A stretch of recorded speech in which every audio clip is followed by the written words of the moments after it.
Hello my dear 8th class students. As we started the chapter landlords and tenants under the British and the Nizam and discussed several things in the previous sessions, like Collector Thomas Munro is the person who came and given the several authorities to the ceded districts. Like now in the today's session we are going to see the results of that.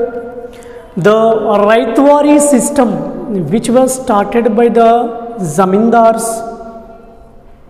landlords, these are the people, are they facilitating or the ceded lands can be distributed to the poor peasants?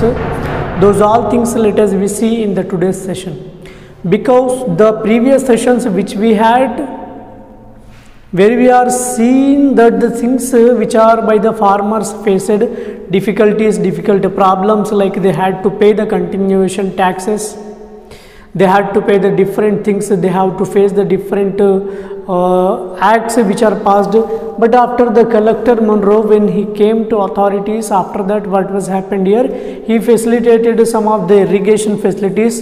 After that facility they gave some of the priority to the Collector Munro, then later on also, but the mediators, zamindars, are collected more tax from the farmers. Even in the Raitwari areas, the land revenue was fixed at a very high level. Unlike the zamindari areas, it was fixed for 20 to 30 years. After the expiry of the tenure period of the revenue was revised and taking the changed conditions into the consideration, the land revenue was so high that in the beginning it had to be collected by the force.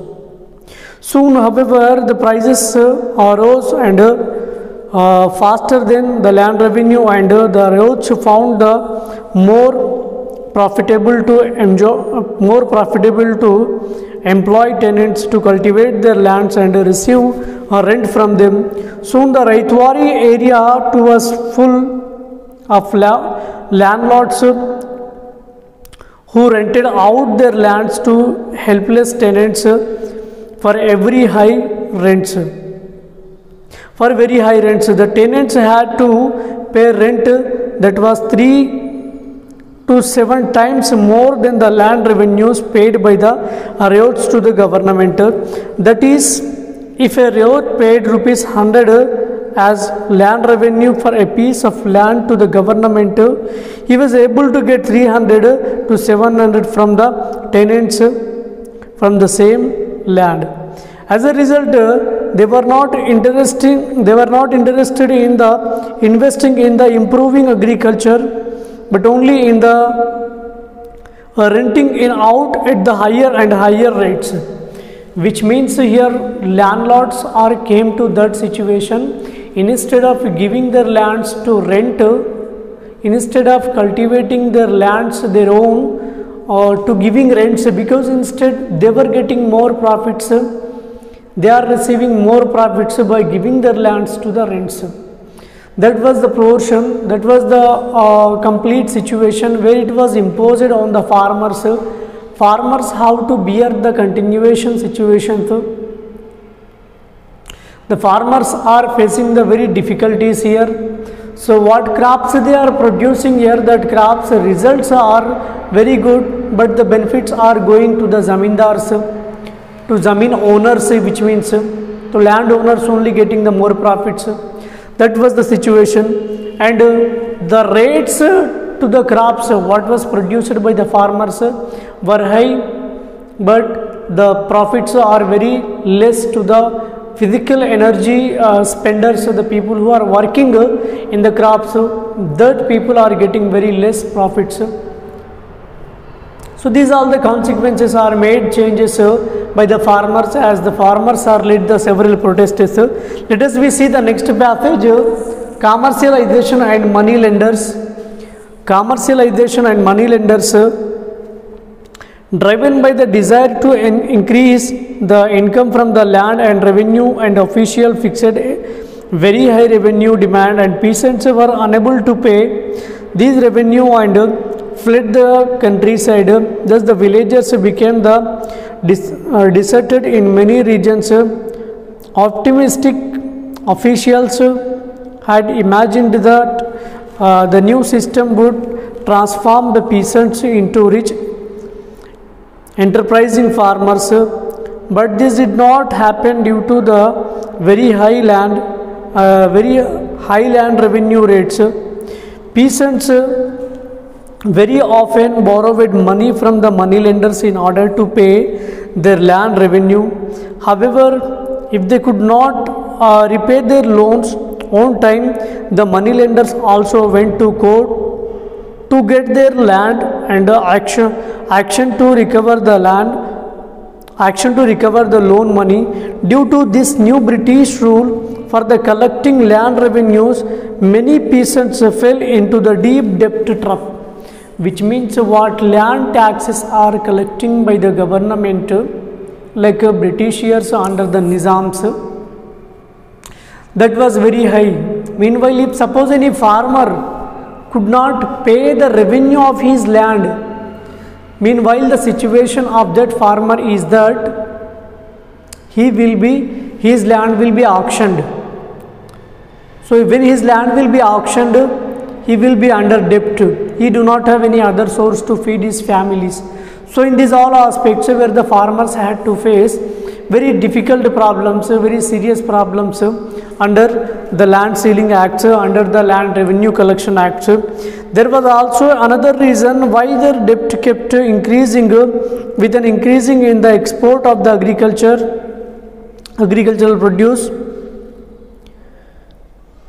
The agricultural prices were determined by the international market. For example, in 1861, there was a civil war in the America and British factories, and turned to India for the supply of the cotton. As a result, cotton prices soared high, and farmers began taking loans to grow and cotton into the hope of getting high prices. The civil war in the USA ended in the 1865, and the demand for Indian cotton fell, and so did its price. Cotton that the fetch and 12 annas per kilo in the 1864 now fetched only 6 annas per kilo. The peasants suffered a lot as they could not earn enough to pay back to the loans they had taken. The moneylenders became richer and richer as more and more peasants came under their grip. The Rethwari of the Ganjam, who had pinned their hopes on the reaping of the huge profits from the cotton crop, and suddenly became the paupers, which means very less food availability is the situation at that time. Not only that, rice became the scarce since the cotton was grown on the fields and where the previously paddy was cultivated. The scarcity of rice hit all the sections of the population. Thousands of the people died of hunger in the famine known as the Ganjam and famine. Due to improvement, many people were forced to migrate to countries such as South Africa, Fuji, Mauritius, Burma, Malaysia, and Caribbean islands as the independent laborers and the coolies, as there was a need of work on the sugarcane and the cotton plantation. Which means situation is that in the years 1928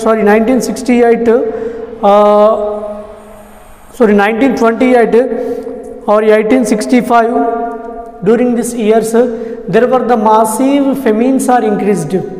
Reason is that to increase the famines, the several farmers, they have to pay the rents, they are under the debt. Now they do not have anything to pay the rents, and there is a massive food shortage. There is a big food shortage. because the farmers what they have to produce previously like paddy, jowar, instead of that all they are producing the commercial crop like cotton. So cotton is exported to other countries. There is no things are producing more and more like the things which are needed for the eat like rice, paddy. So rice, paddy crops are declined.